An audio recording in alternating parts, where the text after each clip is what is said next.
So why has this idea of re-enrollment, re-engagement been ignored and been untapped?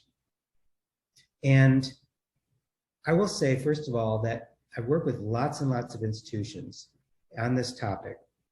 And there's an analogy. I'm gonna clean it up a little bit. It's called grammar school dating, okay? Everyone says they're doing it. Some actually are, and those who are don't know what they're doing, okay?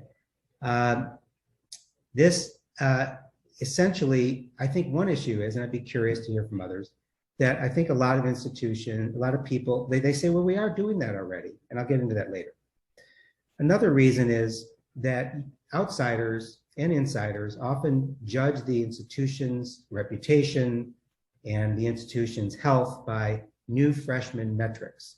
It's only recently that some of the big data gatherers started even paying attention to transfers. There's still no 10-year graduation rates. There's still no continuation rates as measures.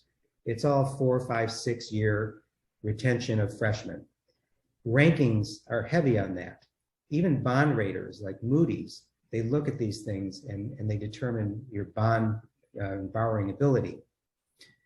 Another issue is that it's unlikely that anybody owns these students once they leave the institution. And when I say owning, I mean stay after them, work with them. In my experience, having overseen registrar's office and financial aid and parts of advising, the registrar is probably the closest to ownership, and they're wonderful people, but they're not recruiters, they're not incentivized to enroll. Then there's a lot of myths and understandings about why students don't enroll in the first place and why they leave, and that's a whole nother presentation, but Jeff is going to get into that a little bit too. FERPA was a new thing during my time as an enrollment manager, Family Educational Rights and Privacy Act, and essentially it shifted the control and the access away from the parents to the student. So legally, colleges used to operate under en loco parentis, which is they legally had parental rights. So a parent could call and find out the grades, talk to anybody they wanted. When FERPA went into play in the institutions that I worked at, so many people applauded. They're like, thank God we don't have to deal with parents anymore.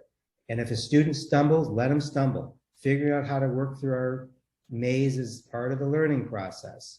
You know, that's their thing. They're adults. They're on their own. I think that's changing a bit, not in terms of the law, but absolutely so in terms of paying way more attention to students and their needs, et cetera. And then finally, this has just never been on the radar. I did a master's in higher ed administration. Re-enrollment never came up as a topic. It's not being trained or talked about now, that I know of.